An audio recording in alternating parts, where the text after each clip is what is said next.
বর্তমান পরিস্থিতিতে ভারতে টি-20 বিশ্বকাপ খেলতে না যাওয়ার বিষয়ে বাংলাদেশ অনড় জানিয়েছে যুব ও ক্রীড়া এবং আইন, বিচার ও সংসদ বিষয়ক উপদেষ্টা আসিফ নজরুল। এই অবস্থান আইসিসিকে বুঝাতে বাংলাদেশ সক্ষম হবে বলেও আশা প্রকাশ করেন তিনি।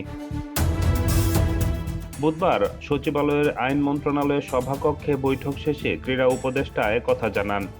আমরা ক্রীড়া পাগল নেশন, আমরা ক্রিকেট ভক্ত নেশন, আমরা অবশ্যই খেলতে চাই, কিন্তু এটা আমাদের জাতির অবমাননার বিনিময়ে আমাদের ক্রিকেটার এবং আমাদের দর্শক, আমাদের সাংবাদিক, তাদের নিরাপত্তার বিনিময়ে, দেশের মর্যাদার বিনিময়ে আমরা বিশ্বকাপ ক্রিকেট খেলতে চাই না।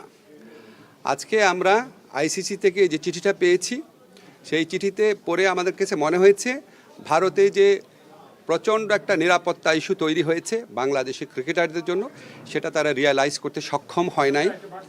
এবং আমার কাছে মনে হয়েছে এটা নিরাপত্তা ইস্যু শুধু না, এটা জাতীয় অবমাননা ইস্যু। যাই হোক, আমরা নিরাপত্তা ইস্যুটাকেই মুখ্য করে দেখছি, যেখানে ভারতের ক্রিকেট কন্ট্রোল বোর্ড নিজেরাই বলছে কলকাতা টিমকে যে এই প্লেয়ারকে নিরাপত্তা দেওয়া যাচ্ছে না, ওনাকে তোমার টিম থেকে বাদ দাও। এটাই তো একটা ট্যাসিড রেকগনিশন যে ভারতে নিরাপদে খেলার মতো পরিস্থিতি নাই। এই যে একটা প্রোপাগান্ডা চলছে যে আইসিসি আমাদেরকে জানিয়েছে শ্রীলঙ্কা খেলা সম্ভব না, এই ধরনের কোনো কথাই হয়নি আমাদের কারোর সাথে। আমি জানি না, এটা একটা প্রোপাগান্ডা আমি বলবো, ফলস নিউজ। কেননা এখনো আইসিসির সাথে আমাদের যোগাযোগ হয়েছে একটা, আমরা তাদেরকে জানিয়েছি, তারা আমাদের থেকে জানতে চাইছে কী কী ইস্যু। তো আমরা এখন কী কী ইস্যু সেগুলো লিখে পাঠাবো।